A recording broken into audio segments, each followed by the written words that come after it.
Discomfort is not always what it seems. Sometimes, when we say we feel bad or uneasy, we don't really know what we are feeling. Is it sadness? Is it fear? Is it anger? Or is it simply a tension in the body, a tightness in the chest, or a heaviness behind the eyes?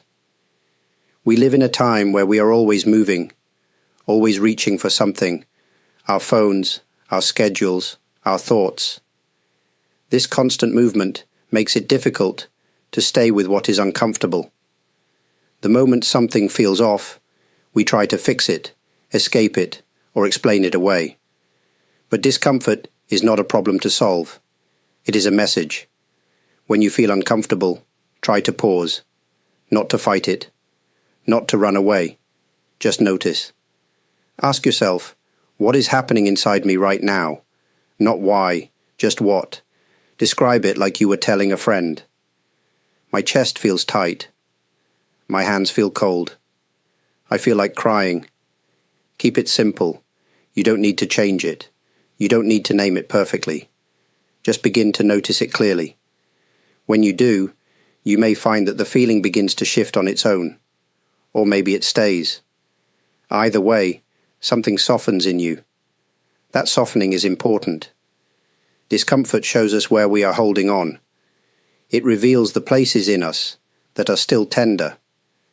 If we can learn to stay with it, even just for a few seconds, we begin to understand ourselves more deeply. And in that understanding, there is a quiet strength, a strength that doesn't need to fight or run, a strength that simply sees. Pain comes in many forms. Sometimes it is sharp and clear, like a cut or an injury. Other times it is more hidden, like a memory that brings sadness or a thought that brings fear. There is physical pain, emotional pain, and mental pain. Each one touches us in a different way, but they all have one thing in common. They ask us to stop and pay attention. Physical pain is the easiest to notice. Your body gives you a signal, a headache, a sore back, a tired feeling. It is natural to want comfort, to rest, or to take care of your body, but even physical pain can become something more when we resist it too much. We add worry, we add fear, then the pain becomes heavier than it needs to be. Emotional pain can be harder to see. You might feel lonely, hurt, or disappointed. You might carry this pain quietly for years. Mental pain comes from the stories we tell ourselves. I'm not good enough. Things will never get better. These stories feel real, but they are not always true. We are often taught to push pain away, to be strong, to move on. But true strength is not pushing pain away. It is being willing to face it without turning your back. When we allow ourselves to see pain clearly, without judgment, it becomes less confusing, less frightening. You are not weak for feeling pain. You are human. And being human means having moments of joy and moments of sorrow. We do not need to fix everything. We only need to be honest with what is here right now. That honesty can open the door to something deeper than pain, something calm, even in the middle of it. When something feels uncomfortable, our first instinct is to get away. We distract ourselves. We scroll through our phones. We eat when we are not hungry. We talk just to fill the silence. These actions are not bad, but they often come from a place of fear. We are afraid to feel what is really there. Why do we escape? Because we believe the discomfort will overwhelm us. We think, if I really let myself feel this, I will break. But most of the time, it is not the feeling that breaks us. It is the running. The constant effort to avoid, to control, to fix. That is what makes us tired. There is also a belief that happiness means always feeling good, but this is not true. A deep, steady life includes both joy and difficulty. Trying to escape pain all the time keeps us shallow. We miss the richness that comes from fully being with our experience, even when it is hard. We also escape because we are not used to stillness. Stillness feels strange in a world that tells us to always keep moving. But stillness is not nothing. It is full of things we have not looked at, full of feelings we have ignored. When we sit still, we begin to see them. Escaping is a habit, one that was probably learned long ago. Maybe it helped us survive. But now, we can choose something different. We can choose to pause, even for one breath, one moment of not running. In that moment, something changes. We begin to feel a kind of peace that doesn't depend on pleasure or comfort. And that peace, quiet, steady, real, is always waiting underneath the noise of escape. Most people see discomfort as a problem. But what if it is a teacher? Not a loud teacher with answers, but a quiet one that asks questions. Discomfort can show us things we usually do not notice. It brings to light what we avoid, what we fear, and what we hold tightly. When you feel discomfort, ask yourself, what is this trying to show me? Not in a way that forces meaning, but with gentle curiosity. Sometimes it shows us where we are clinging to control. Sometimes it shows us old pain that has not yet healed. Other times it shows us how deeply we care. Pain often carries wisdom. But to hear it, we must slow down. We must listen, not with our thinking minds, but with our attention. This kind of listening is simple, but not easy. It takes patience. And patience grows when we stop fighting what is. Imagine a student sitting with a wise teacher. The teacher says nothing for a long time. The student becomes uncomfortable, but over time, the silence starts to speak, not with words, but with understanding. This is what happens when we sit with discomfort. It speaks to us in silence. Discomfort also teaches us humility. It reminds us that we are not in full control. It shows us our limits. And yet, within those limits, something strong can grow. Not the strength of force, but the strength of truth. You do not need to like discomfort, but you can respect it. You can begin to see it not as an enemy, but as a mirror that reflects your inner life, clearly and honestly. When you stop turning away, you start to learn. And sometimes, what you learn can gently change the way you live. Life does not always wait for us to feel ready. Storms come, inside and outside. Sudden changes, unexpected loss, deep confusion. In those moments we often feel shaken, like everything is moving too fast, too strong. It's natural to feel lost. But even in a storm, stillness is possible. Not by stopping the wind or the rain, but by finding a quiet space within ourselves. This stillness is not about silence on the outside. It is about not being pulled in every direction on the inside. How do we find that space? We begin by noticing the noise, the racing thoughts, the tight breath, the fast heartbeat. Just noticing, without trying to stop them, like watching waves rise and fall. When we don't fight the storm, we can start to see the space between the waves. In that space, there is a kind of rest. It may be small, but it is real.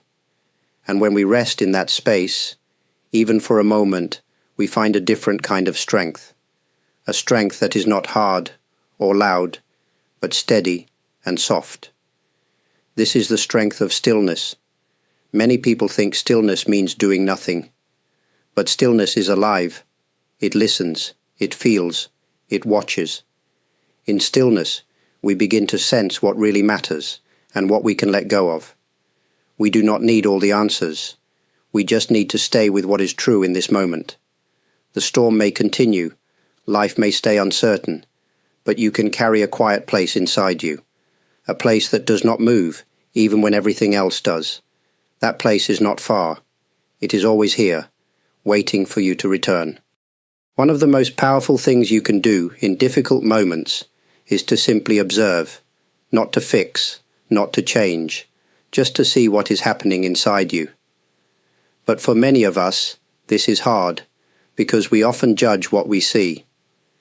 You might notice a feeling of anger and think, I shouldn't feel this, or a feeling of sadness, and say, I'm being weak. These judgments come quickly, like old habits, but they only add more weight to what you're already carrying. The feeling itself is not the problem, the judgment is. What if you could watch your inner world like watching clouds in the sky? A thought comes, then goes. A feeling rises, then fades. You do not need to label it as good or bad. Just watch. Just allow. When you do this, you create space around the discomfort, and in that space, something soft and kind can grow. Observing without judgment does not mean you like everything you feel. It does not mean you agree with it. It simply means you are willing to see it clearly, with honesty, with care. This kind of seeing is quiet but strong. It is the beginning of understanding.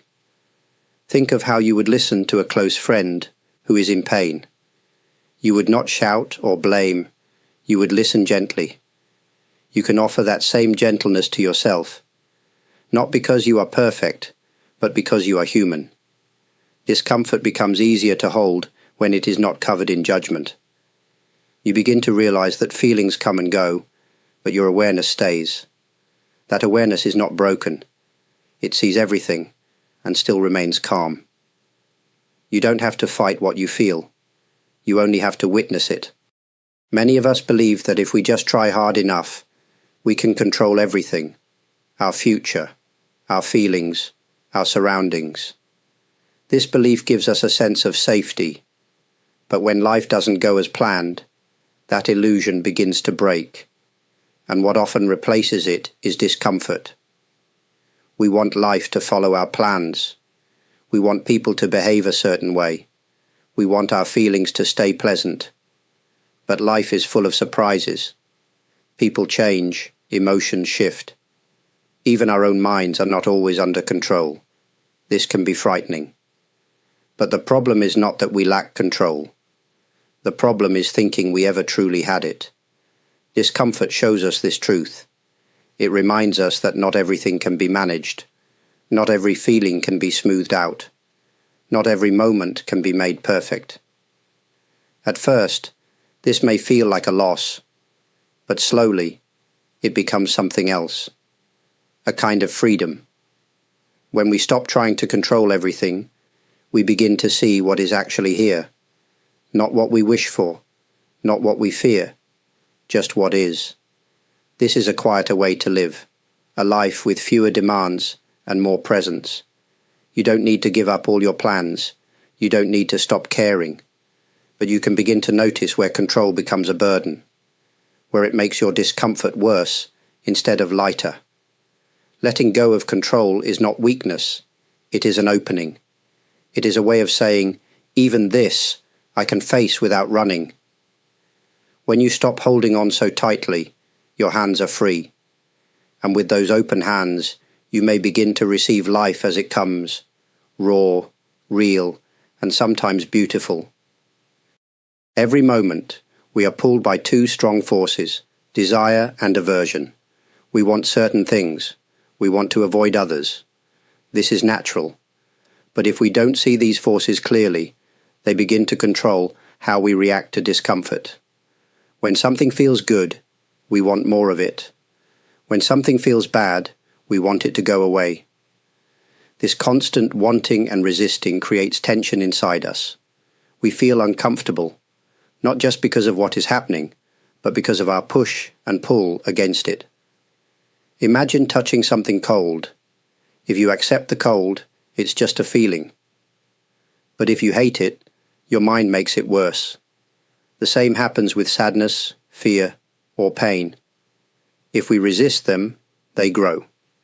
If we chase only comfort, we often end up restless. Desire says, this moment is not enough. Aversion says, this moment is too much. But what if the moment is just what it is, not good or bad, just present. We often think we are reacting to the world, but much of the time we are reacting to our desires and fears. They shape how we see things. They shape how we speak, how we treat others, and how we treat ourselves. By noticing when desire or aversion is present, we begin to see more clearly. We can say to ourselves, "Ah, I am wanting this to change," or "I am afraid of this feeling." That simple awareness helps us step back. We are no longer pulled so strongly. You do not need to fight desire or push away fear. You only need to see them for what they are, passing winds in the mind.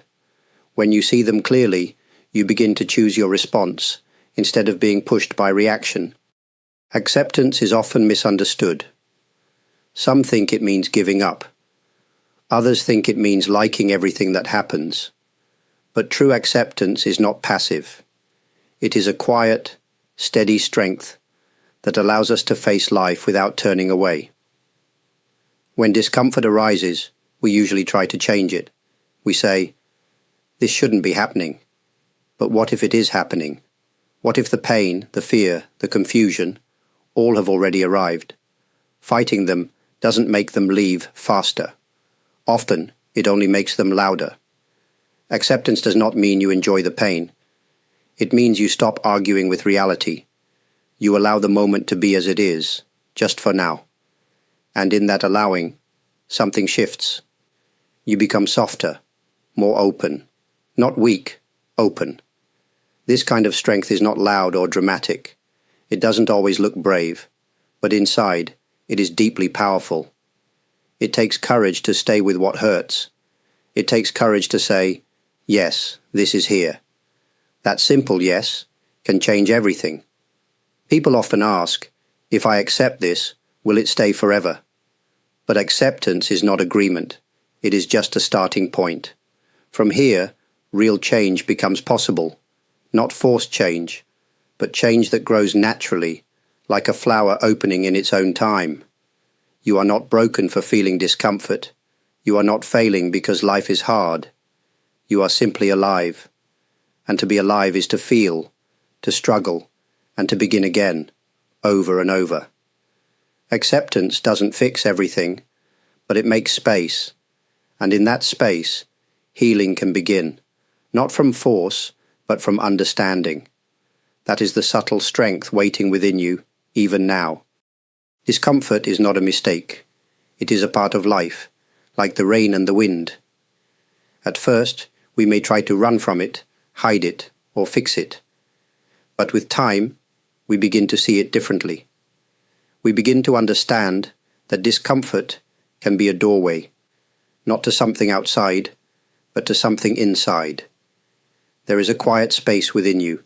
It may be hidden beneath pain or fear, but it is there. It does not speak loudly. It does not demand anything. It simply waits, calm, steady, and open. When you stop running, you may begin to feel it. When you stop judging, it may gently rise. This space cannot be forced. It grows when you meet each moment honestly. When you sit with discomfort, even for a few breaths, you touch something real. Something that does not come from outside approval or from always feeling good. It comes from your own willingness to stay present. You are not alone in your struggle. Many people feel what you feel. Many are also learning how to sit with what is hard without closing their hearts. If this talk has supported you in any way, I am deeply grateful. Your presence here matters. To those who have offered kind words, likes, and shared their thoughts in the comments, thank you. Your support brings warmth to this space. For those who have become members or sent a super thanks, please know your generosity is received with true appreciation. It helps make more of these reflections possible. Whether you return to this video or not, I hope you carry with you this simple truth. Even in discomfort, you can find something quiet, something true, something that holds you gently, just as you are.